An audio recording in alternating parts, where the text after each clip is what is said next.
जय हिंद भाई। लगभग इधर जो गैप जो हुआ पिछले क्लास और वे के बीच, मेरे घर में शादी था जिसके कारण यह बैक रहा। लेकिन अब जो है प्रतिदिन 8 बजे से आपका क्लास चलते रहेगा। कंटिन्यू 8 बजे आपको पर डे वीडियो मिल जाएगा, ठीक है। चलिए, पिछले बार जो क्लास चला था, जो जूलॉजी का इंट्रोडक्शन था, उसमें कुछ थोड़ा बच गया था, उसी को भी थोड़ा कंप्लीट करते हैं। बताए थे हम, थोड़ा एक बार उसका रिवाइजिंग फिर कर लेते हैं क्या चीज़ था। हमको पता है, हम लोग को अब आप लोग को पता हो चुका होगा कि हमारे शरीर का निर्माण कोशिका से हुआ है। अपर बॉडी का जितना भी पार्ट्स है हर जगह कोशिका है। और कोशिका इतना छोटा है, एक तरह समझ सकते हैं कि हम खुली आंखों से देख नहीं सकेंगे, उसको सूक्ष्मदर्शी की सहायता से देखा जाता है। और उसने छोटे छोटे प्रत्येक कोशिका के अंदर जो होता है एक माइटोकॉन्ड्रिया होता है। माइटोकॉन्ड्रिया के अंदर ये माइटोकॉन्ड्रिया है आपका, ये क्या है माइटोकॉन्ड्रिया। छोटा छोटा जो कीड़े से दिख रहे हैं ये सब क्या है माइटोकॉन्ड्रिया है। इस माइटोकॉन्ड्रिया के अंदर यह रासायनिक अभिक्रिया होता है। यह रासायनिक अभिक्रिया क्या है, यह C6H12O6 या ग्लूकोज है, ये ऑक्सीजन हुआ, जल कार्बन डाइऑक्साइड हो गया, ये ऊर्जा हो गया, ये ऊष्मा हो गया। समझिएगा ध्यान से। हम यही पता करने के लिए पार्ट बाय पार्ट कैसे चैप्टर पढ़ेंगे, उसके लिए हम क्या किए थे कि यह जो ग्लूकोज है, ग्लूकोज आता कहाँ से है, तो ग्लूकोज जो है कार्बोहाइड्रेट का सबसे छोटा रूप है। तो ये कार्बोहाइड्रेट क्या चीज़ है, कार्बोहाइड्रेट के बारे में पढ़ने के लिए कौन सा चैप्टर पढ़ना पड़ेगा, तो कार्बोहाइड्रेट को पढ़ने के लिए हमको पोषण चैप्टर पढ़ना पड़ेगा। पोषण चैप्टर पढ़ने के बाद उसके बाद फिर कौन सा चैप्टर पढ़ना है, देखिए हमें तो यहाँ पे प्राप्त है ग्लूकोज। कार्बोहाइड्रेट से ग्लूकोज बदलने के लिए हम क्या करते हैं कि जो मुंह पे जो हम जैसे भोजन जो ग्रहण करते हैं, इसे समझ सकते हैं हम आलू में क्या होता है कार्बोहाइड्रेट होता है। कार्बोहाइड्रेट को हम ग्रहण किए, वह क्या होता है, इसे मुंह के पास ग्रहण किए क्या कार्बोहाइड्रेट, वह क्या बदल जाता है, मुंह में ग्रहण किए कार्बोहाइड्रेट को, इस तरह से आते हुए आमाशय से होते हुए आकर के ये छोटी आंत जो है इस छोटी आंत में चली जाती है। छोटी आंत के लास्ट में यहाँ पर एक विली विलाई होता है, ठीक है। विली विलाई में आकर के वह कार्बोहाइड्रेट किस में बदल गया, ग्लूकोज में। हम जो आलू खाए थे वह हमारे छोटी आंत में आकर के किस में बदल गया, ग्लूकोज में बदल गया। मतलब आलू एक बड़ा रूप था, वह एक छोटा ग्लूकोज के रूप में जो टूट के बना है। यह प्रक्रिया क्या कहलाती है, पाचन कहलाती है। पोषण के बाद कौन सा चैप्टर पढ़ना है हमको, पाचन पढ़ना है। पाचन क्रिया क्या की, कार्बोहाइड्रेट को क्या किया, ग्लूकोज में बदल दिया। अब जो ग्लूकोज जो था, अब ग्लूकोज को हमको कहाँ लाना था, इस माइटोकॉन्ड्रिया में लाना था। क्या वही नहीं रासायनिक समीकरण हो रहा था। तो इसको या छोटी आंत से, यहाँ जो छोटी आंत हम लोग का है, छोटी आंत से शरीर के सभी कोशिकाओं तक ले जाने का कार्य किसका होता है, ब्लड का होता है, ठीक है। वह रक्त क्या करती है, वहाँ से जैसे जो नस जो होता है, एक नस क्या होता है यहाँ पे विली विलाई से जुड़ा होता है, जिसमें कि ग्लूकोज क्या होता है इस नस में चले जाती है।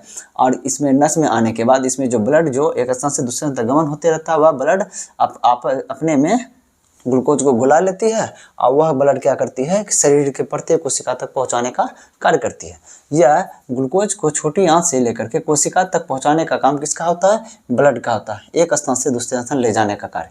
तो यह जो ब्लड का यहाँ से उठा करके कोशिका तक लेके आना, यह प्रक्रिया क्या कहलाती है, परिसंचरण कहलाती है। उसके बाद यह समझ एक तरह से यह ग्लूकोज जो था यह कहाँ पहुँच गया, माइटोकॉन्ड्रिया में पहुँच गया। उसके बाद फिर इसका कहानी खत्म। उसके बाद क्या होता है, ऑक्सीजन। ऑक्सीजन किस प्रकार से आता है, या जो नाक जो है, नाक से श्वसन के माध्यम से इस तरह से आते हुए कहाँ आती है, फेफड़ा के पास। फेफड़ा के पास क्या आता है, जब ऑक्सीजन का जो घनत्व जो है ऑक्सीजन बढ़ जाता है तो वह क्या होता है, यहाँ पे उस तरह से इसका यहाँ एक एल्वोलाई होता है, ठीक ना। एल्वोलाई एक पारगम्य झिल्ली होता है। प्रेशर के कारण क्या आता है, वह या उससे जो उसके पास से जो गुजर रही होती है नसें, उसमें वह मिल जाती है। उस नस में क्या पाया जाता है, ब्लड पाया जाता है। कहीं भी नस है, सब जगह क्या है, ब्लड पाया जाता है।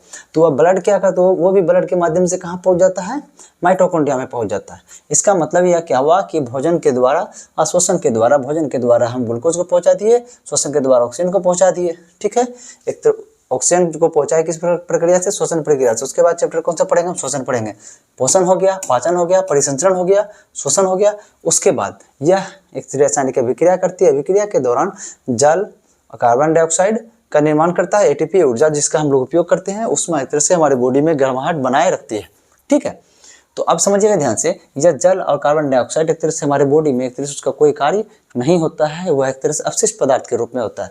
जो भी हमारे शरीर में जो भी तत्व जिस तत्व का हमारे शरीर के अंदर कोई कार्य नहीं होता है, उस तत्व को हम क्या करते हैं, शरीर से बाहर निकाल देते हैं। अब इसको शरीर से बाहर निकालने की प्रक्रिया क्या कहलाती है, उत्सर्जन कहलाती है। किसी भी तत्व को, अपशिष्ट पदार्थ को शरीर से बाहर निकालना क्या कहलाता है, उत्सर्जन कहलाता है। उसके बाद हम कौन सा चैप्टर पढ़ेंगे, उत्सर्जन पढ़ेंगे। उसके बाद समझिएगा अंतःस्रावी ग्रंथि। अंतःस्रावी ग्रंथि मतलब यह होता है कि उससे अंतःस्रावी ग्रंथि से हार्मोन्स निकलते हैं। वो हार्मोन्स का काम होता है जो भी जितने भी रासायनिक प्रक्रिया हमारे शरीर के अंदर हो रही है उसको नियंत्रित करने का कार्य करता है। नॉर्मल से बात समझिएगा ध्यान से, यह जो ग्लूकोज जो होता है, ग्लूकोज किसमें इस जो रक्त कोशिका में जो प्रवेश करती है ग्लूकोज, अगर यदि इस ग्लूकोज का मात्रा इस रक्त कोशिका में जो इस जो ब्लड जो है, इस ब्लड में अगर यदि यह ग्लूकोज की मात्रा आवश्यकता से अधिक बढ़ जाता है तो अक्सर आप सुनते होंगे मधुमेह या चीनी के रोग या कह सकते हैं डायबिटीज कहते हैं। ठीक है, तो ये बीमारी जो होती है यही ग्लूकोज का आवश्यकता से अधिक जो सीमित मात्रा है उससे अत्यधिक ब्लड में बढ़ जाना क्या कहलाता है, एक तरह से मधुमेह कहलाता है।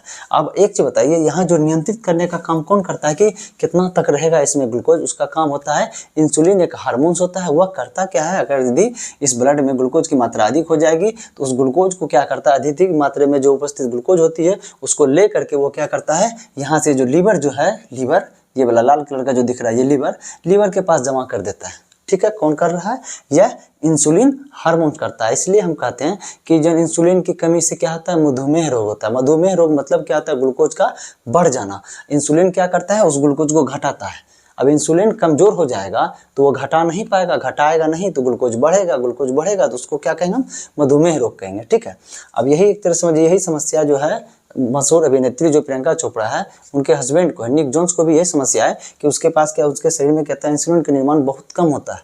इसलिए वो क्या करते हैं, उस हार्मोन्स को बाहर से इंजेक्शन के माध्यम से लेते हैं। हार्मोन्स को हम बाहर से भी ले सकते हैं परंतु सभी हार्मोन्स को हम बाहर से इंजेक्ट नहीं कर पाएंगे। ठीक है, ये प्रक्रिया क्या कहलाती है, एक तरह से ये इंसुलिन क्या कर रहा था, यहाँ पे जो रासायनिक प्रक्रिया हो रहा है उसको नियंत्रित करने का काम हो रहा था, जो अधिक हो जा रहा था उसको कम कर देने का काम कर रहा था। ठीक है, वह जो भी हार्मोन्स होते हैं वह अंतःस्रावी ग्रंथि से निकलता है।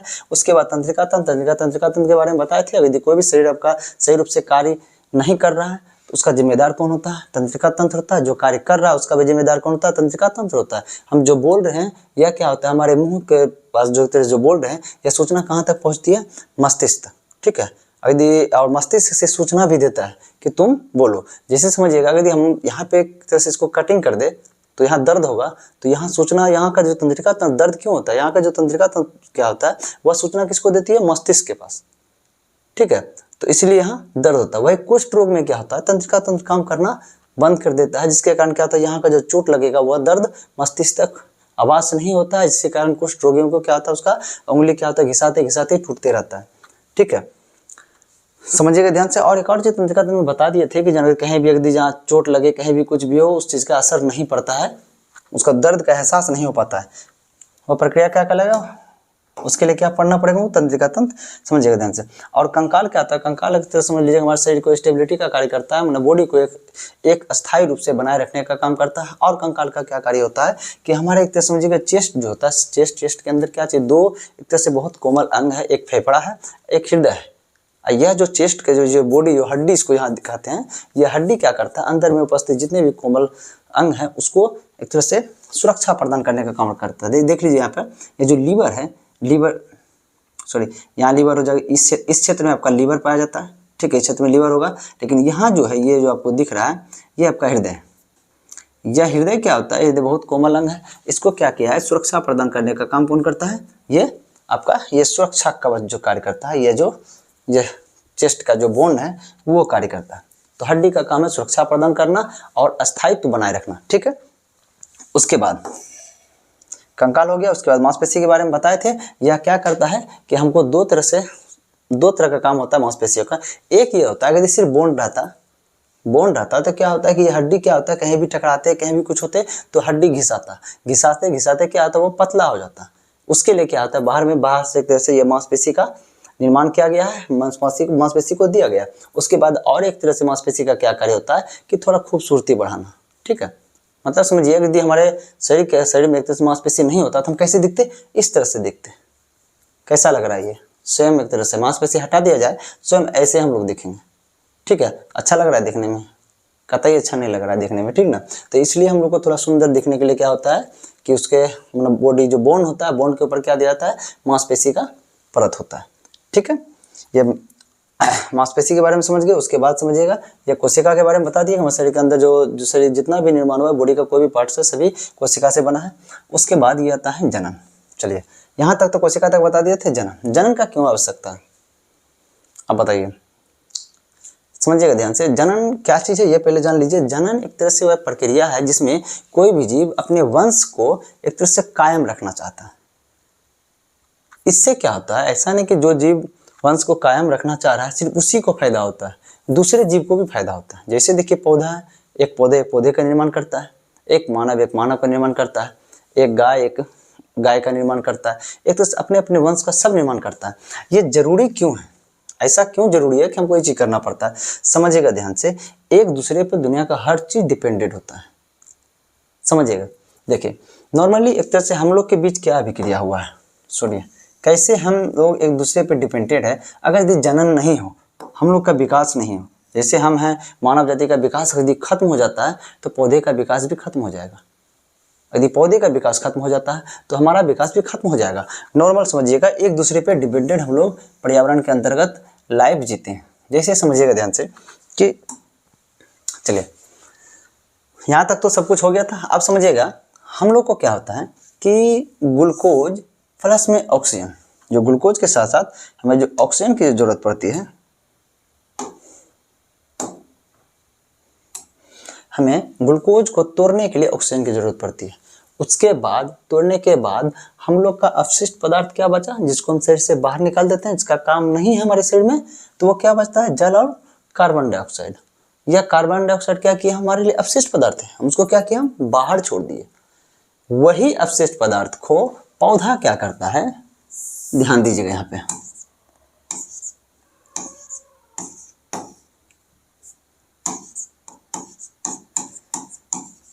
वही अवशिष्ट पदार्थ को पौधा क्या करता है, उसका इस्तेमाल भोजन को बनाने में करता है। समझिएगा ध्यान से, वही कार्बन डाइऑक्साइड जो हमारे लिए अवशिष्ट पदार्थ था, उस कार्बन डाइऑक्साइड को वो क्या करता है कि जल से विक्रिया करके वो पौधा क्या करता है, जो हम लोग कार्बन डाइऑक्साइड नाक से जो छोड़ते हैं, वह क्या करता है, एयर में, हवा में छोड़ते हैं। उसी हवा से वह पौधा क्या करता है, उस कार्बन डाइऑक्साइड को ग्रहण करता है। और ये जो जल है, जल किससे ग्रहण करता है, वो जड़ से ग्रहण करता है। अब समझिएगा ध्यान से, हम लोग इसीलिए ना कोई भी पौधा होता है उसको हम क्या करते हैं, जड़ में हम पानी देते हैं। अगर जड़ में पानी नहीं देंगे तो वह क्या होता है, सूख जाता है। सूखने का कारण क्या होता है कि यह जो भोजन जो बनाता है, यही दो चीज से बनाता है, कार्बन डाइऑक्साइड से और जल से। उसे कार्बन डाइऑक्साइड नहीं मिलेगा, उसमें भी मर जाएगा, क्योंकि भोजन उसको बना ही नहीं पाएगा। और जल नहीं मिलेगा, उसमें भी वो मर जाएगा। इसलिए हम लोग क्या करते हैं, पौधे के जड़ में हम पानी देते हैं। समझिए, उसको कार्बन डाइऑक्साइड मिला और जल मिला, ये दोनों मिलने के बाद क्या होता है,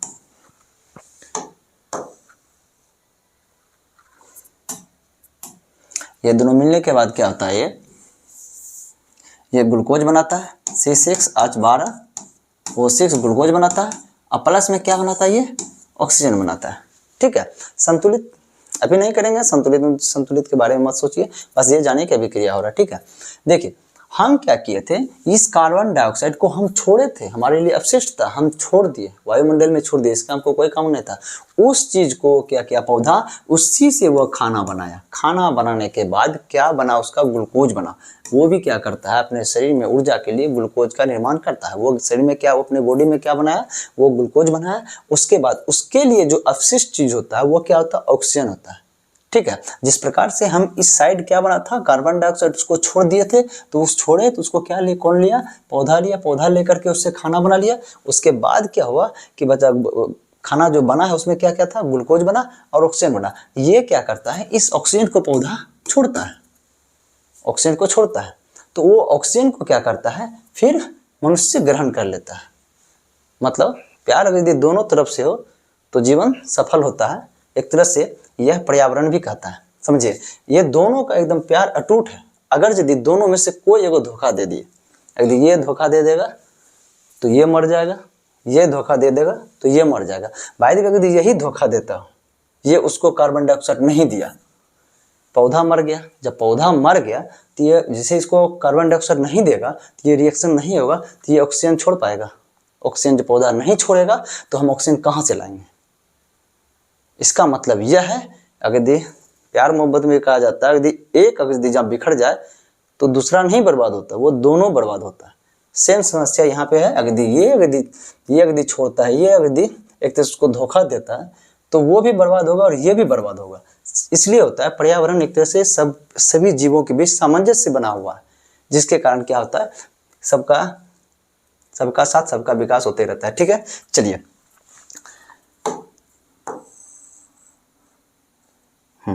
कहाँ तक हम लोग आगे बढ़े थे, जनन तक।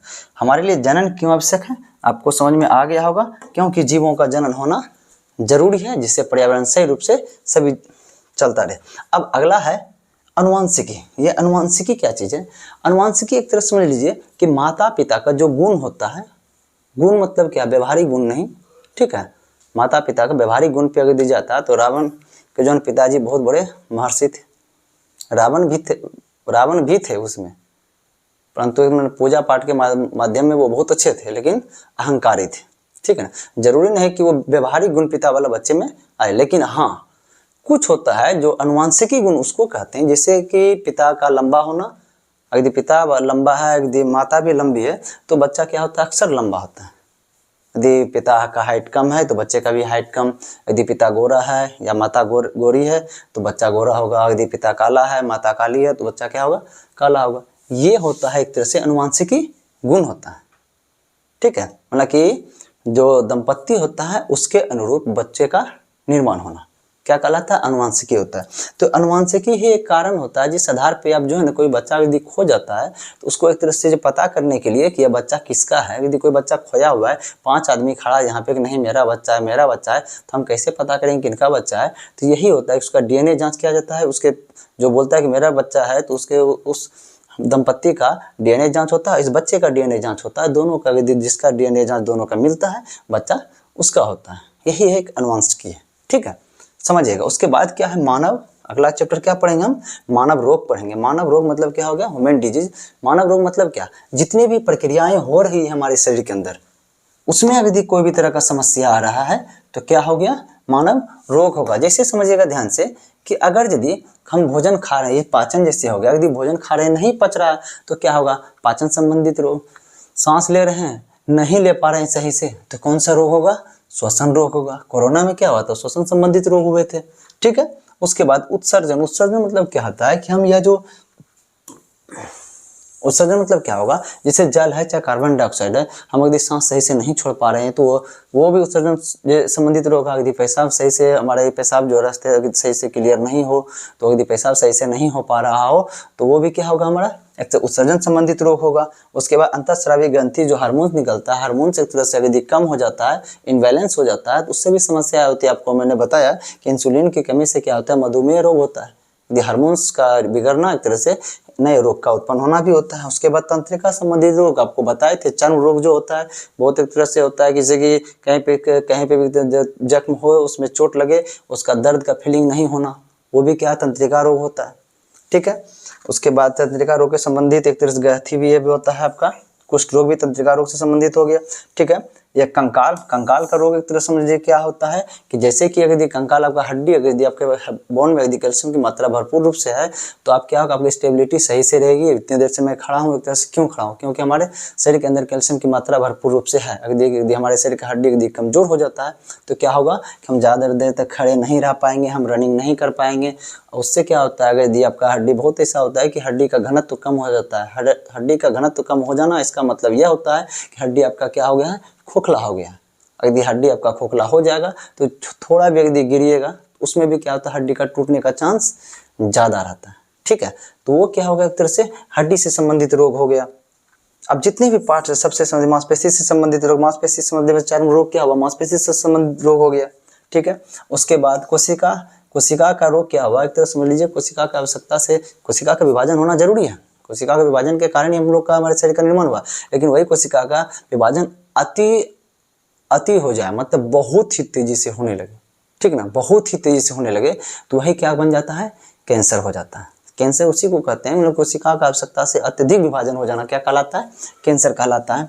और जनन संबंधित रोग क्या होता है, जनन संबंधित रोग यह होता है कि जिससे होता है कि अब देखते हुए किसी लड़की को या महिला को एक तरह से जो अथी होता है, पीरियड जो होता है समय से पहले होता है, किसी का समय से बाद होता है, या जो बच्चे का जो जन्म जो होता है किसी से 9 मंथ होता है समय उसका, किसी का होता है 9 मंथ से पहले 7 महीने में हो जाता है, किसी का लेट हो जाता है।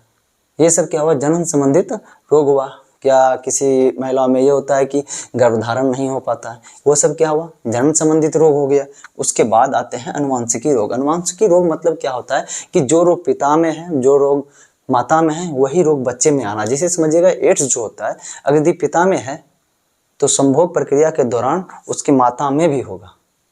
उसके बाद जो बच्चे का जो निर्माण होगा उस बच्चे में भी एड्स का रोग होगा। अब वह बच्चा जो निर्माण हुआ है वह बच्चा यदि बड़ा होगा, ठीक है, उसके बाद उसका भी यदि किसी से शादी होता है तो उसमें उस महिला में भी वो एड्स रोग होने का संभावना होता है। और एक तरह से होता है कि जिससे देखिए हमारे नॉर्मल समझिए यदि हमें एड्स हुआ है तो अगर क्या होता है कि हमारे शरीर का जो ब्लड है हम किसी को डोनेट करेंगे तो उसको भी एड्स होना होता है। ये कारण होता है, इसलिए होता है कि कहीं भी किसी से भी आप इंजेक्शन लेते हैं तो समझिएगा ध्यान से, वो क्या होता है नीडल चेंज करके लीजिए। ऐसा नहीं कि बस उसमें भी इन किया वही इंजेक्शन हमें भी इन कर दिया, हो सकता है उसे एड्स होगा, वही जो इंजेक्शन जो दिए हैं उसी इंजेक्शन के नीडल से हमारे अंदर भी प्रवेश करें। इसलिए उस चीज़ से बचना है, उससे सावधानी बरतना है, ठीक है। अक्सर एक तरह से ये भी एक जरूरी है, यदि कोई भी नए दंपत्ति शादी एक तरह से होने जा रहा हो तो अक्सर एक तरह से होना तो ये चाहिए कि दोनों को एक तरह से एड्स की जांच हो जानी चाहिए। जरूरी नहीं कि एड्स कई लोगों के साथ संभोग प्रक्रिया के दौरान ही हो, ऐसा बात नहीं है। एड्स आपको एक तरह से गलत तरह से ब्लड डोनेट के कारण भी होता है। कई नीडल जो होता है एड्स का जो वायरस होता है, वायरस का जो नीडल होता है वो जो फेंका हुआ रहता है, ठीक है ना, उसके चुभने से भी होता है। इस चीज़ के लिए शादी से पहले एक तरह से दोनों का एड्स का जांच होना जरूरी होता है। एड्स क्या है, एक तरह से अनुवांशिकी रोग हो गया। उसके बाद देखिए डायबिटीज भी अनुवांशिकी रोग होता है, बहुत को एक तरह से नॉर्मल, ज़्यादा नहीं समझे लेकिन हाँ वो भी अनुवांशिकी रोग के अंतर्गत आते हैं। चलिए, मानव रोग एक तरह से समझ में आ गया होगा। पूरे बॉडी के अंदर किसी भी तरह की समस्या हो रहा तो वह रोग क्या कहलाएगा, एक तरह से मानव रोग में वो चीज़ पढ़ेंगे हम। उसके बाद जंतु जगत, अब जंतु जगत का वर्गीकरण आपको बता ही दिए थे। जो जल में रहने वाला जीव है उसको अलग कर दिया, मरुस्थल में रहने वाला जीव अलग हो गया, एक तरह से उसका बंटवारा इस चैप्टर में पढ़ेंगे, ठीक है। ये प्रक्रिया एक तरह से समाप्त हुई। अब हम क्या करेंगे, बारी बारी से जो चैप्टर हम यहाँ पर निर्धारित किए हैं उस चैप्टर को पढ़ते जाएंगे। और इस प्रकार हमारा चैप्टर क्या होगा, अगर जिस दिन हम यहाँ चले आए जंतु जगत का वर्गीकरण, वहाँ पर हमारा जूलॉजी चैप्टर खत्म हो जाएगा। उसके बाद बॉटनी चलेगी, कहानी खत्म। चलिए, कौन था सबसे पहला चैप्टर, हम उसमें आते हैं। पहले पहला चैप्टर आपका था पोषण। चलिए,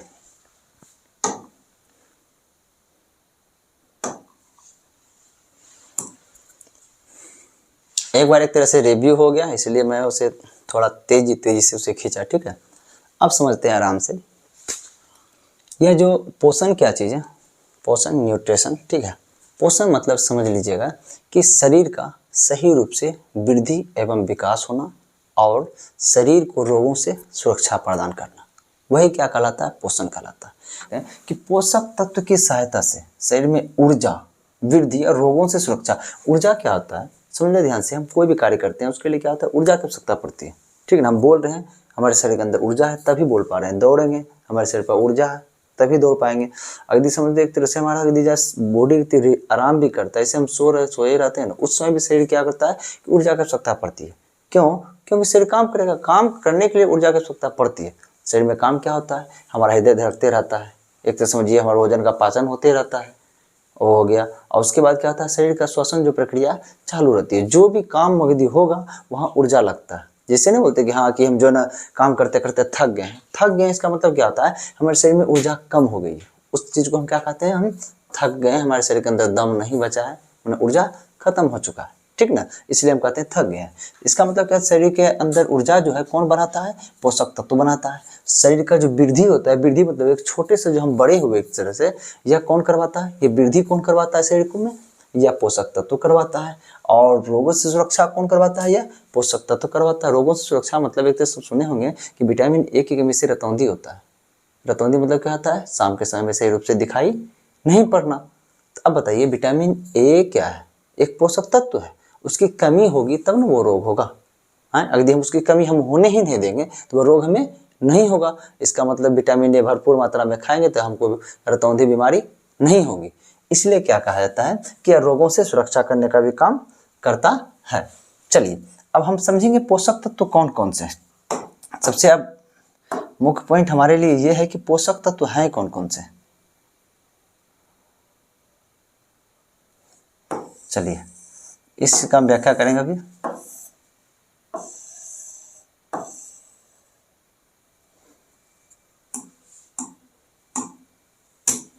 चलिए देखते हैं। आप नाम सुने होंगे कार्बोहाइड्रेट का, अभी हम बताएंगे क्या क्या चीज है ये सब चीज।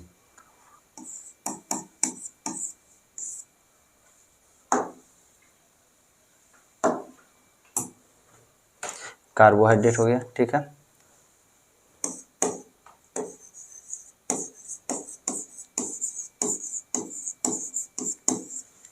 कार्बोहाइड्रेट, प्रोटीन,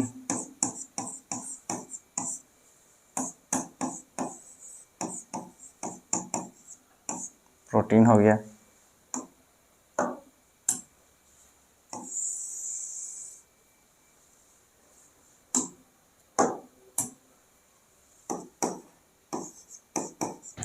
वसा, इसको क्या कहते हैं हम, या तो इसको फैट कहते हैं या इसको हम लिपिड्स कहते हैं, ठीक है। उसके बाद क्या आता है, विटामिन,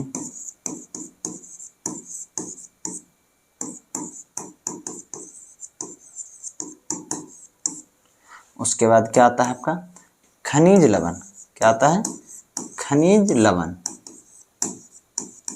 इसको क्या कहेंगे इंग्लिश में मिनरल साल्ट,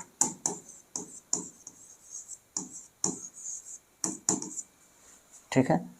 उसके बाद क्या आ जाएगा इधर एक जल, ठीक, वाटर। अब समझिएगा ध्यान से, कितने होंगे लगभग, कार्बोहाइड्रेट 1, प्रोटीन 2, वसा 3, विटामिन 4, 5, 6 हो गए, ठीक है। ये छह प्रकार के क्या है पोषक तत्व है। इसी में से कोई हमको क्या देगा, ऊर्जा देगा, कोई हमारे शरीर का वृद्धि करवाएगा, कोई हमारे एक तरह से क्या करवाएगा, रोगों से सुरक्षा देगा। अब हम पता करेंगे भाई कौन हम छो में से कौन हमको ऊर्जा देगा, कौन हमको वृद्धि कराएगा, कौन रोग से सुरक्षा करवाएगा। समझिएगा ध्यान से, एक बात ध्यान रखिएगा, जितना भी पोषक तत्व है, जो छो पोषक तत्व है ना, उसको हमको क्या करना है, हमारे शरीर का जो निर्माण जो हुआ है, हमारे बॉडी का निर्माण किससे हुआ है, कोशिकाओं से हुआ है। पहले एक कोशिका था, उससे 2 हुआ, 2 से 4, इस तरह बढ़ते बढ़ते हमारे शरीर का निर्माण हुआ कोशिका से। हम पिछले चैप्टर में भी बताए हैं कि जितना कोशिका एक तरह से जो भी हमारे शरीर का जितना भी पार्ट है, हर पार्ट में कोशिका है। कोई भी अंग ले लीजिए, हाथ, कान, नाक, मुंह, जितना भी जो भी अंग लीजिए, सब कोशिका से ही बना है। बस हर कोशिका का कार्य अलग अलग है, इस तरह से अलग अलग कार्य होता है, ठीक है, लेकिन सबका सब कोशिका से ही बना है, ठीक है। अब समझिएगा ध्यान से, कोशिका का जो आकार जो होता है, एक बात पे आप आंकड़ा लगा सकते हैं, हमारी बॉडी के अंदर लगभग 35 लाख करोड़ कोशिका है, लगभग है। वो बढ़ भी सकता है, घट भी सकता है।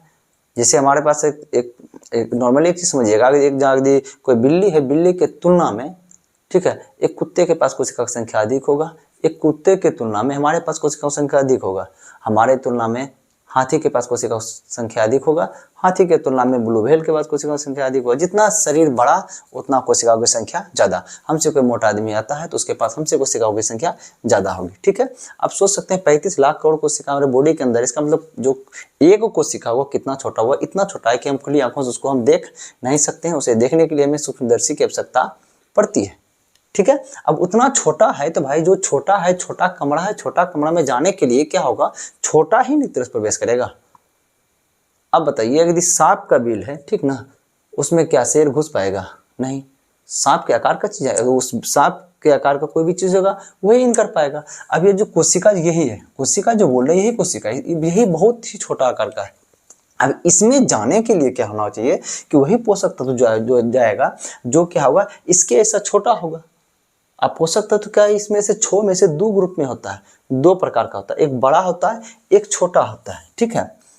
देखिए, जो बड़ा होता है हम उसको कहते हैं बृहद पोषक तत्व। बृहद मतलब क्या होता है, बड़ा है, हिंदी में तो आसान है। जो बड़ा है, तब देखिए कौन कौन बड़ा है, समझिएगा ध्यान से। ये तीनों जो है, ठीक ना, ये कार्बोहाइड्रेट, प्रोटीन, वसा जो है, ये तीनों क्या है, बृहद है, बृहद पोषक तत्व है। ये तीनों क्या है, बृहद पोषक तत्व है।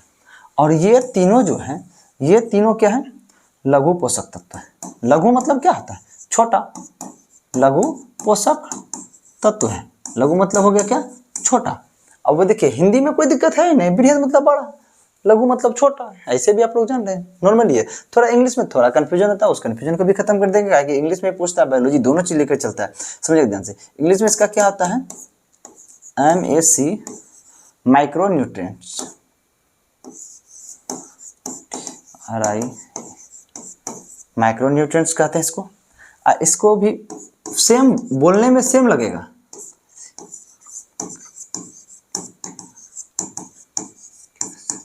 दोनों बोलने में सेम है। इसको भी मैक्रो पढ़ेंगे, इसको भी मैक्रो पढ़ेंगे, अंतर एक ही चीज है, यहाँ पे ए होता है और यहाँ पे आई होता है। अब बताइए अगर इंग्लिश में पूछ देगा तो अब कैसे इस कंफ्यूजन को दूर करेंगे। नॉर्मली समझिएगा, MA मतलब क्या होता है, माँ। माँ क्या होता है, जग में सबसे, माँ को सबसे बड़ा दर्जा दिया जाता है, ठीक ना। इसीलिए क्या होता है, यह MA किस में हो जाएगा, बृहद वाला में हो जाएगा, ठीक है। इसका मतलब क्या हो, ये मैक्रो है, यह मैक्रो किसको इंगित करता है, बड़े वाले के लिए, क्योंकि इसमें क्या है, माँ है, इसमें MI है, यह किसको इंगित करेगा, ये इंग्लिश वर्ड, ये छोटे पोषक तत्व के लिए, ठीक है। अब छोटे बड़े में क्या चाहिए, या जितने भी छोटे पोषक तत्व होंगे, लघु पोषक तत्व होगा, वह क्या होगा, आसानी से कोशिका के अंदर प्रवेश कर जाएगा। हमको क्या है कि जितना भी पोषक तत्व सबको कोशिका के अंदर धकेलना है। जो आसानी से गमन कर जा रहा है तो हमको क्या दिक्कत है, उसको छोटा करने का जरूरत नहीं है। जो बड़ा होगा तो उसको छोटा करके अंदर करेंगे, जो पहले से छोटा है तो आसानी से गमन कर जाएगा, इस कोशिका के अंदर प्रवेश कर जाएगा। अब समझिएगा ध्यान से, इसको यदि हम कहते हैं कार्बोहाइड्रेट जो है, कार्बो नॉर्मली एक तरह से लिखते हैं, शॉर्ट में लिखते हैं, सी हो गया कार्बोहाइड्रेट, प्रोटीन क्या हो गया, पी प्रोटीन हो गया, वसा क्या होगा, लिपिड्स हो गया, ठीक। उसके बाद क्या, विटामिन का वी विटामिन हो गया, खनिज मिनरल्स का क्या हो गया, अम हो गया, ठीक है। जल का क्या हो जाएगा, वाटर होगा। अब बताइए ये क्या होगा, ये जा पाएगा अंदर, कार्बोहाइड्रेट नहीं जा पाएगा, इसका आकार बड़ा है। प्रोटीन जा पाएगा, नहीं जा पाएगा, बड़ा है। एल जा पाएगा, लिपिड्स यानी वसा जा पाएगा, नहीं जा पाएगा, इसका आकार क्या है, बड़ा है। ये तीनों नहीं जा पाएगा इसके अंदर, लेकिन ये विटामिन घुस जाएगा, ये मिनरल खनिज लवण घुस जाएगा, ये वाटर जो जल घुस जाएगा। याद करने के एक नॉर्मल एक शॉर्ट ट्रिक हम बता सकते हैं। एक CPL एक तरह से क्रिकेट का एक टूर्नामेंट है, कैरेबियन प्रीमियर लीग होता है, ठीक ना। उसके बाद BMW, गाड़ी का नाम BMW है, लेकिन इधर से उसकी जगह पे BMW याद रखना है, ठीक है। या तो ऐसे नहीं भी याद रखिएगा तो एक तरह से नॉर्मली याद होने वाला चीज़ है। कोई बड़ा देखिए, हर हमेशा ट्रिक का भी इस्तेमाल करना सही नहीं होता है। अगर नॉर्मली याद हो रहा है तो नॉर्मली याद कर लीजिए, बार बार ट्रिक भी ठीक नहीं लगता है, ठीक है। चलिए अब क्या है, जो बड़ा था वो पास नहीं कर पाया, जो छोटा था ये तीनों पास कर गया, ये तीनों पास नहीं कर पा रहा है। समझिए, जो बिना किसी भी दिक्कत का डायरेक्टली इन कर जा रहा है, उसका काम क्या हो जाता है, रोगों से सुरक्षा करना, ठीक है। जिसको हमको पाचन करने का जरूरत नहीं पड़ रहा है, उसका काम क्या हो गया, रोगों से सुरक्षा करना। वो जल्दी से जा करके वह रोगों से सुरक्षा करेगा, ठीक ना, समझिएगा ध्यान से। अब ये क्या होगा, तीनों जल्दी से घुस जाएगा कोशिका में। अब जल्दी से जाकर क्या करेगा, क्या समस्या है नहीं देखेगा और वहाँ के रोगों का सुरक्षा करेगा, ठीक है। इसका मतलब क्या हो गया, ये विटामिन खनिज जल लवण जल जो है, ये तीनों का काम क्या हो गया, रोगों से सुरक्षा करने का, ठीक है। अब देखिए 3 कंडीशन था ना, ऊर्जा, वृद्धि और रोगों से सुरक्षा। रोगों से सुरक्षा का काम हो गया, इसका तो काम हो गया, इसका काम क्या हो गया, एक तरह से समझिए ध्यान से। तो देखिए इसका काम एक तरह से हो गया कि ये तीनों जो है, विटामिन, मिनरल्स, वाटर, ये तीनों रोगों को सुरक्षा कर दिया। अब ये बचा है, ठीक ना। चलिए, इसमें जो नहीं इन कर पा रहा था ये कोशिका के अंदर, हम क्या करेंगे, अब इसको इन करवाएंगे। जो इन कर पा रहा था वो क्या कर रहा था, हमारे शरीर को रोगों से सुरक्षा दे पा रहा था, और जो इन नहीं कर रहा था वो क्या करेगा, इसके बारे में हम सोचेंगे। देखिए ध्यान से, इन कौन नहीं कर पा रहा था, कार्बोहाइड्रेट, प्रोटीन और वसा, ये क्या था, ये 3 चीजों की इन नहीं कर पा रहा था। चलिए देखते हैं।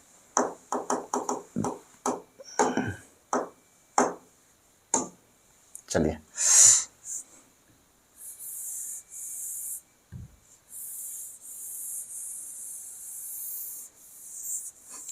चलिए देखते हैं।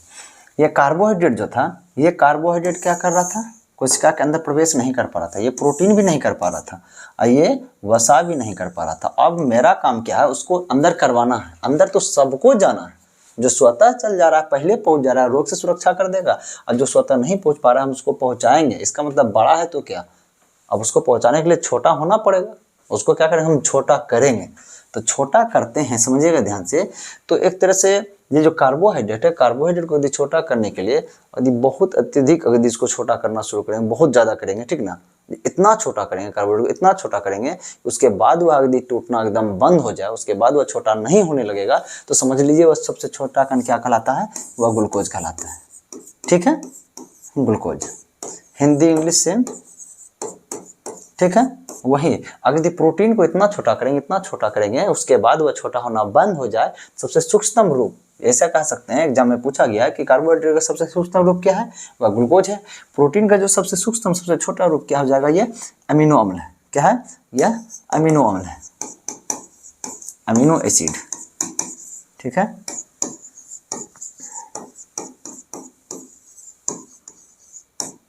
अमीनो अम्ल है, ठीक है। उसके बाद ये वसा जो है, वसा एक तरह से इसको यदि हम तोड़ना शुरू करेंगे, ध्यान समझिएगा ध्यान से, कि वसा को यदि तोड़ेंगे तो वसा का जो सबसे लास्ट पर्सन जो होता है, ये सब एक एक रूप में टूट रहा था, लेकिन वसा जब सबसे अंतिम रूप जो टूटता है वह दो भाग में टूटता है।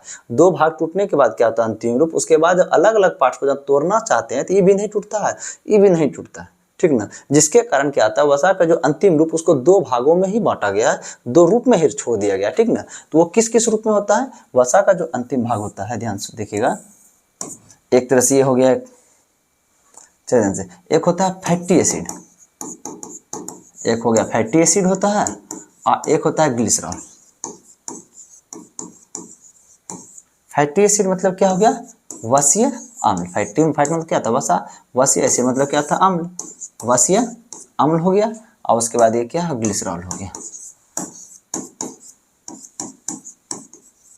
चलिए ये कंफर्म हो गया है कि जो ना ये सबको हम सबको क्या किया, हम तीनों को छोटा कर दिए। छोटा तो कर दिए, अब यह जो छोटा हो गया, अब ये तीनों क्या हो जाएगा, कोशिका के अंदर प्रवेश कर जाएगा। लेकिन यहाँ इस छोटा होने के दौरान कुछ काम हुआ, यहाँ पे समझिएगा ध्यान से। यह जो छोटा हुआ, छोटा होने के दौरान एक क्रिया हुआ। कोई भी चीज को कोई भी काम करने के लिए आपको एक प्रक्रिया से गुजरना पड़ता है। यह जो कार्बोहाइड्रेट जो है यह ग्लूकोज में बदल गया, यह किस प्रक्रिया के द्वारा बदला, हम बताए थे एक बार आपको कि जब हम भोजन ग्रहण करते हैं तो यह क्या होता है, कार्बोहाइड्रेट ग्रहण करते हैं, जैसे आलू ग्रहण करते हैं, कार्बोहाइड्रेट ग्रहण करते हैं। तो यहाँ जैसे कार्बोहाइड्रेट यहाँ पहुँचता है, या पाचन क्रिया के बाद यहाँ क्या बन जाता है, ये ग्लूकोज बन जाता है। ये चीज़ हम बताए थे। यहाँ आने के बाद क्या बनता है, ग्लूकोज बनता है। तो इसका मतलब क्या हुआ कि एक क्रिया होती है, बस ऐसे ही नहीं है इतना छोटा हो गया, ठीक ना। इसको एक प्रक्रिया से गुजरना पड़ता है। वह क्रिया का नाम क्या है, एक पाचन है। वह क्रिया का नाम क्या है, पाचन होता है, ठीक ना। उस पाचन क्रिया के दौरान ही यह कार्बोहाइड्रेट ग्लूकोज में बदलता है, प्रोटीन अमीनो अम्ल में बदलता है, वसा फैटी अम्ल में ग्लिसरॉल में बदलता है। मतलब होता यह चीज़ है कि हम जो भोजन ग्रहण किए, यहाँ पर भोजन ग्रहण करते हैं, कार्बोहाइड्रेट भी ग्रहण करते हैं। कार्बोहाइड्रेट मतलब समझिए आलू खाए तो कार्बोहाइड्रेट ग्रहण किए। अब प्रोटीन खाए, प्रोटीन सोयाबीन में पाया था, सोयाबीन भी ग्रहण किए। उसके बाद वसा से घी है, वसा भी खाए, तीनों ग्रहण किए, ठीक है। तीनों ग्रहण करने के बाद जब यहाँ से पाचन का प्रक्रिया होते होते यहाँ जो छोटी आंत होता है, यहाँ पे आने के बाद तीनों क्या हो जाता है, जो कार्बोहाइड्रेट खाए थे वो बन जाता है ग्लूकोज, जो प्रोटीन खाए थे वो यहाँ बन जाता है अमीनो अम्ल, जो वसा खाए थे वह फैटी एसिड एवं ग्लिसरॉल बन जाता है, ठीक है। यहाँ आने के बाद अब क्या हुआ, यह पाचन प्रक्रिया से क्या हुआ, कार्बोहाइड्रेट ग्लूकोज बन गया, ये अमीनो अम्ल बन गया, ये वो बन गया। तो अब समझना इसमें होता क्या चीज़ है कि इसको कौन किया है छोटा, इसको कार्बोहाइड्रेट को इसमें कौन बदल दिया, सबको बदलने का काम कौन किया है, इसको बदलने का काम क्या है, एंजाइम। ये क्या है, क्रिया है। कोई भी क्रिया क्या होता है, किसी की सहायता से होता है। हम जो पढ़ा रहे हैं, ये काम कर रहे हैं या क्रिया कर रहे हैं, किसकी सहायता से कर रहे हैं, इस पेन की सहायता से कर रहे हैं, इस बोर्ड की सहायता से कर रहे हैं, यहाँ लगे लाइट की सहायता से कर रहे हैं, ठीक है। कोई भी काम एक किसी तत्व की सहायता से होता है। जो पाचन जो क्रिया है, या कार्बोहाइड्रेट जो ग्लूकोज बदल दिया है, या किसकी सहायता से किया गया है, या एक एंजाइम की सहायता से किया गया। ये भी एक तरह से क्या हुआ, प्रोटीन जो अमीनो अम्ल में बदला है, या किसकी सहायता से बदला है, एंजाइम की सहायता से बदला है। और वसा किसकी सहायता से बदला है, ये भी एंजाइम की सहायता से,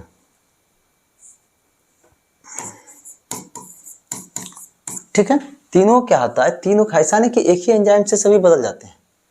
कार्बोहाइड्रेट का अलग एंजाइम होता है, प्रोटीन का अलग एंजाइम होता है, और वसा का अलग एंजाइम होता है।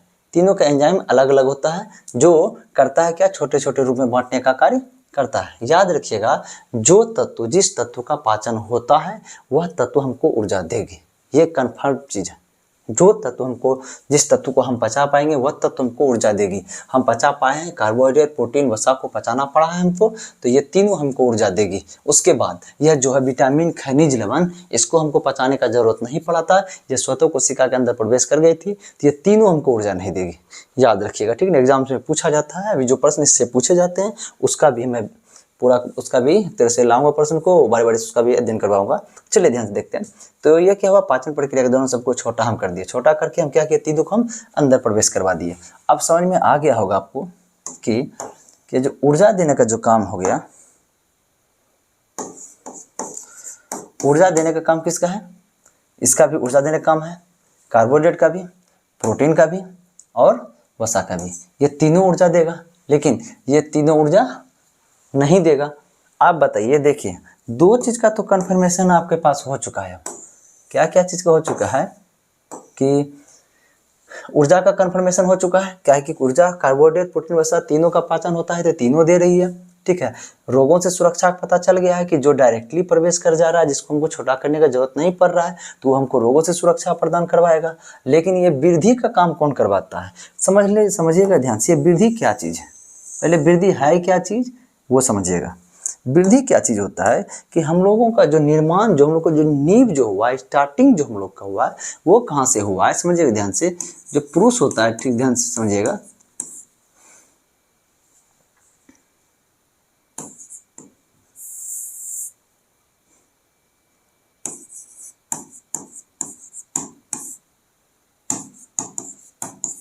समझिए ध्यान से। पुरुष हो गया, स्त्री हो गया, ठीक है। अब जो क्या होता है, पुरुष में जो पाया जाता है, एक तरह से नॉर्मली इसको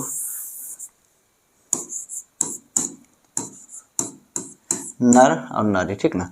जो नर में जो पाया जाता है, जो नर जनन तंत्र पाया जाता है, सॉरी हाँ, नर जनन तंत्र जो पाया जाता है, उससे जो निकलता है, क्या निकलता है, शुक्राणु निकलता है, ठीक है। और जो नारी यानी जो मादा होता है, ठीक ना, मादा के जनन से क्या निकलता है, अंडाणु, ठीक है। ये दोनों क्या होता है, गर्भाशय में जाकर के एक अभिक्रिया करता है, एक अभिक्रिया करता है। इस अभिक्रिया का नाम क्या है, निषेचन। वह जो अभिक्रिया कर रहा है, उस अभिक्रिया का नाम ही है निषेचन। वह निषेचन करने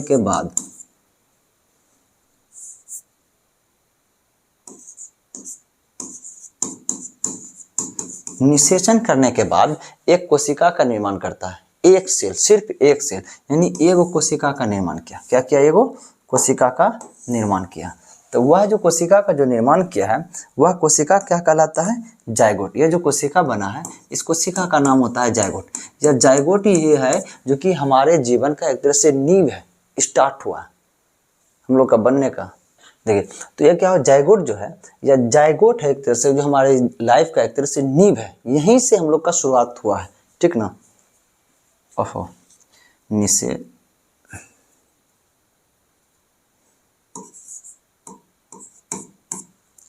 हुआ, ठीक ना, समझिए ध्यान से।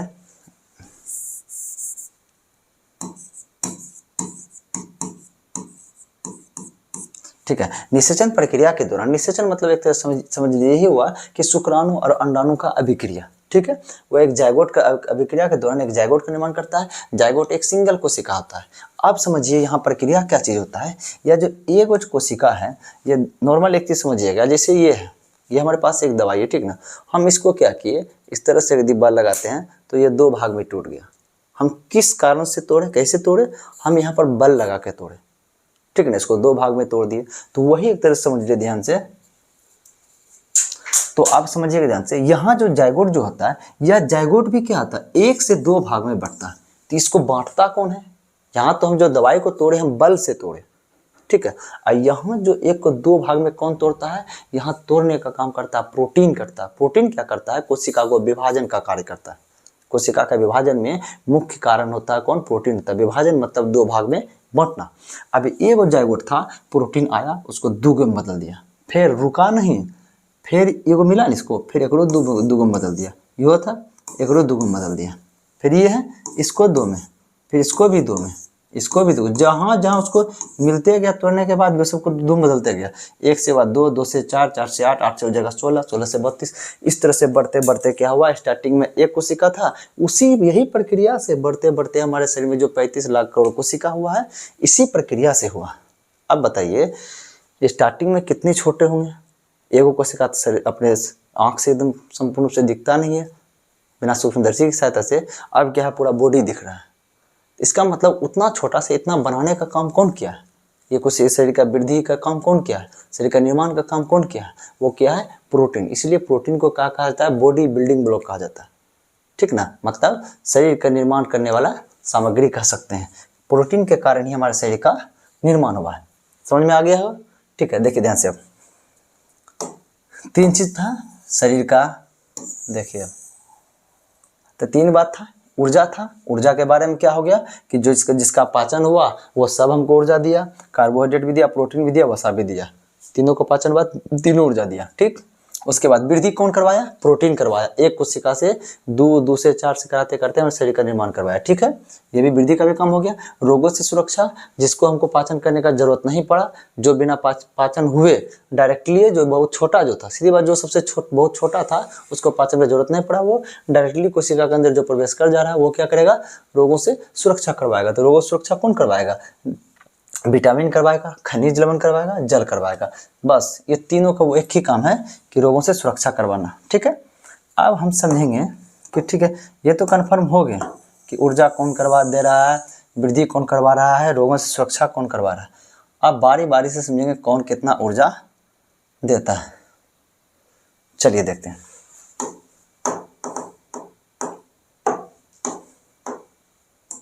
चलिए, ऊर्जा देने के मामले में जो है, यह ग्लूकोज जो होता है, अगर हम 1 ग्राम ग्लूकोज का इस्तेमाल करेंगे तो वह 4.2 किलो कैलोरी ऊर्जा देगी।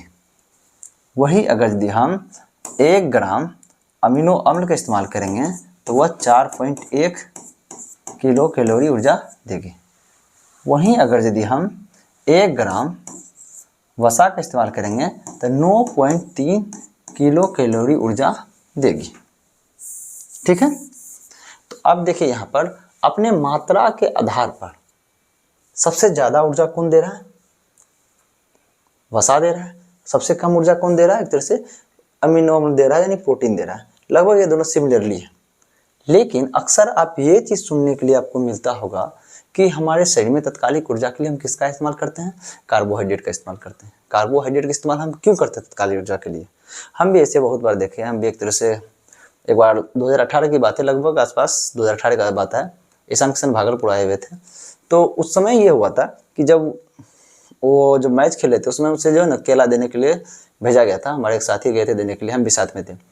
तो उस समय उसको सोच सकते हैं कि 12 रुपये दर्जन केला है, वो 12 रुपये का केला उनको देने के लिए ले जाया गया था। जब वहाँ पहुँचे तो उन्हें दिए और वो खाए भी। हमको यही लगा जो इंडिया खेल चुका है उसे ये 12 रुपये का केला एकदम खिलाया जा रहा है और उसके आधार पर इससे मैच खिलवाया जाएगा। हमको ये लगा कि इसको जो है ना एक तरह से बेवकूफ़ समझा जा रहा है, आज को उतना सेवा सत्कार यहाँ नहीं मिल पा रहा है। लेकिन बशर्ते बात उसमें हमारी समझ की कमी थी, उसमें हम इस बात को समझे नहीं थे। वह जो केला जो था वह कार्बोहाइड्रेट का एकदम प्रचुर मात्रा है, बहुत अत्यधिक उसमें कार्बोहाइड्रेट पाया जाता है।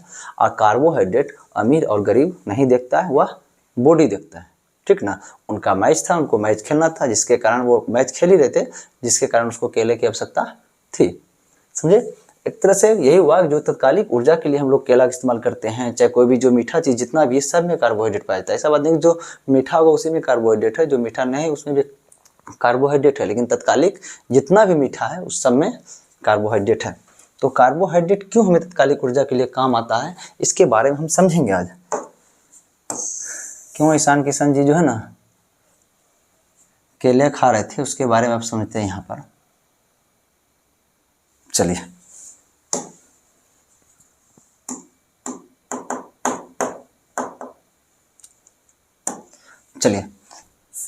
यहाँ समझिएगा कि हम भोजन जो ग्रहण करते हैं कार्बोहाइड्रेट, प्रोटीन और वसा, 3 रूप से करते हैं, क्योंकि यही तीनों का पाचन होता है। अब विटामिन सबका तो पाचन होता नहीं है। तो अब क्या, जैसे कि मुंह के पास हम रखे कार्बोहाइड्रेट, प्रोटीन, वसा, तीनों रखें। कार्बोहाइड्रेट के रूप में हम चावल रख लिए, चाहे आलू रख लिए, प्रोटीन में सोयाबीन रख लिए और वसा में हम क्या, घी रखे। तो अब समझिए ये यहाँ तो तीनों है। यहाँ क्या है, कार्बोहाइड्रेट भी है, प्रोटीन भी है, लिपिड्स भी, वसा भी है। तो होता क्या चीज़ है कि पाचन जो नॉर्मल समझिएगा, भोज खाने के लिए बैठे हुए हैं, ठीक ना, आपको भूख बहुत जोर से लगी हुई है, ठीक ना। अक्सर जो अच्छा चीज़ होता है ना वो लेट से दिया जाता है। देखते होंगे जो रसगुल्ले होते हैं वो लेट से आते हैं। अब पुलाव जो आता है वो भी लेट से दिया जाता है। पहले क्या आता है, पूरी सब्जी दे दिया जाता है। लेकिन क्या आप पूरी सब्जी नहीं खाओगे? खाओगे, क्योंकि आपको भूख लगी है। भूख लगने के बाद क्या दिया, आपको शरीर में ऊर्जा की अति आवश्यकता होती है। आप चाहते हो कितना जल्दी कुछ भी मिले, तत्कालिक जो मिलता है आप उसी चीज़ को यूज करते हो ज़्यादा। रसगुल्ले तो 1 से 2 ही मिलते हैं, बाद वाले चीज़ कम ही हम यूज कर पाते हैं, पहले हम जो चीज़ मिलता है उस चीज़ को हम ज़्यादा ग्रहण कर पाते हैं। उसी तरह से हमारे शरीर में यदि ऊर्जा की कमी होती है, शरीर को जो पहले ऊर्जा देता है पहले शरीर उसी से ऊर्जा ले लेता है। तो ऊर्जा कौन देगा पहले? जिसका पाचन होगा, जो पहले पचेगा वो पहले ऊर्जा देगा। पचेगा तीनों, लेकिन जो पहले ऊर्जा पचेगा वो पहले ऊर्जा देगा ना। अब समझिएगा ध्यान से, यहाँ जैसे हम कार्बोहाइड्रेट प्रोटीन वसा हम किए, तो यहाँ पे जो उपस्थित जो एंजाइम इसका पाचन करने का काम कौन करता है? कार्बोहाइड्रेट जो था, इसको कार्बोहाइड्रेट को कौन पचाया था? एंजाइम पचाया था। तो वो क्या क्या था? कार्बोहाइड्रेट को ग्लूकोज बदला था। अब समझिएगा ध्यान से, जैसे हम तीनों ग्रहण किए मुंह के पास, तो पाचन शुरू में मुंह के पास ही का पाचन जो है शुरू होता है किसका? कार्बोहाइड्रेट का। सी मतलब कार्बोहाइड्रेट है यहाँ पर, ये ध्यान रखिएगा। ये कार्बोहाइड्रेट का पाचन मुंह से ही शुरू हो जाता है। उसके बाद ये प्रोटीन जो होता है, प्रोटीन का पाचन कहाँ होता है? लीवर से शुरू होता है, यानी पेट, सॉरी लीवर नहीं, मिस्टेक, ये पेट से शुरू होता है, जिसको हम अमाशय कहते हैं। ठीक है। उसके बाद ये जो लिपिड वसा है, इसका पाचन शुरू होता है छोटी आंत से होता है। अब बताइए भैया किसका पाचन पहले हुआ? ये कार्बोहाइड्रेट का पहले पाचन हुआ। तो जो पहले पचा, बॉडी उसी से सब ऊर्जा मांगने की कोशिश करता है, तो जितना पच रहा देते जाओ, ज़्यादा से ज़्यादा ऊर्जा इसी का इस्तेमाल बॉडी कर लेता है। ये दोनों क्या होता है? स्टोर के रूप में जमा रह जाता है, ज़्यादा इसका यूज नहीं हो पाता है। ठीक ना। इसके पास कैपेसिटी है, पावर बहुत है, लेकिन वक्त पे काम कौन देता है? यही देता है। इसका मतलब यही है कि दोस्त कितना बलवान रहे, ठीक ना, बहुत पहलवान रहे, यदि लड़ाई के झगड़े के वक्त यदि कोई यदि पतला दोस्त ही आपके लिए एकदम लड़ने के लिए तैयार होता है, तो वही आपके लिए ठीक है। बाद में जो रंगबाज सब आता है, बाद में आएगा, बोलेगा कौन है, हम देख लेंगे, बुलाओ कौन है, लेकिन उससे होने जाने वाला कुछ नहीं है, सब कुछ हो चुका रहता है। इसी तरह समझिए कि ये कार्बोहाइड्रेट प्रोटीन वसा में कार्बोहाइड्रेट क्या होता है? बॉडी के लिए सबसे ज़्यादा ऊर्जा दे पाती है। अब एक चीज़ कन्फ्यूजन आपको लग रहा होगा कि यहाँ क्यों कार्बोहाइड्रेट ही पचता है, यहाँ क्यों प्रोटीन पचता है, यहाँ क्यों लिपिड ही पचता है। समझिएगा ध्यान से, यहाँ एक नॉर्मल समझिएगा, आप एक स्टेशन गए हैं, ठीक ना, आप स्टेशन गए, वहाँ पर क्या हुआ कि आप अपने अतिथि को लाने के लिए गए। आप क्या करते हैं कि जो आपका जो अतिथि होता है, जिसको आप लाने के लिए गए, ठीक ना, आप उसको अपने रिश्तेदार को देखते हैं, वो आ रहा है कि नहीं आ रहा है। बाह्य आदमी कौन जा रहा है नहीं जा रहा है, उससे आपको कोई मतलब नहीं होता है, ठीक ना, अब कोई मतलब नहीं होता है। तो आप क्या करते हैं, जो आपका रिश्तेदार आता है उसको लेते हैं, चलिए आइए, उसको लेकर के आप निकलते हैं। आपके यहाँ एक एंजाइम है, आप चुन रहे हैं कि कौन हमारा रिश्तेदार है। उसी तरह से यहाँ पे एक एंजाइम होता है, यहाँ के एंजाइम सिर्फ कार्बोहाइड्रेट को पहचानता है। जैसे कार्बोहाइड्रेट आता है उसको रोक करके उसको पचाना शुरू कर देता है।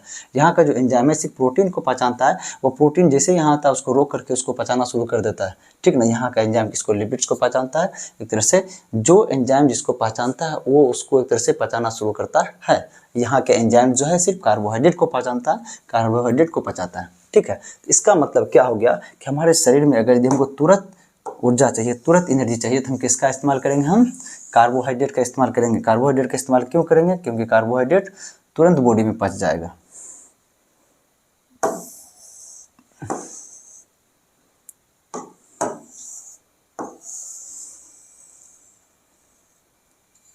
चलिए ठीक है, अभी जो एक तरह से और लंबा वीडियो हो जाएगा, फिर कल का जो क्लास होगा उस क्लास में इसका और व्याख्या करेंगे। उसके बाद जो यहाँ से अभी तक जितने भी क्वेश्चंस बने हैं उस क्वेश्चन का कल हम व्याख्या करेंगे, उस क्वेश्चन के बारे में बताएंगे। अब जो क्लास होगा आपका प्रतिदिन आपको 8 बजे मिलते जाएगा, कोई दिक्कत नहीं। जो भी प्रॉब्लम्स पहले हुआ वो प्रॉब्लम्स नहीं होगा। कुछ समस्याएं थी जिसके कारण हम क्लास नहीं ले पा रहे थे, और हमारे चाचा जी का शादी था, उसी में हम लोग व्यस्त थे, जिसके कारण क्लास नहीं हो पा रही थी। ठीक है, जय हिंद।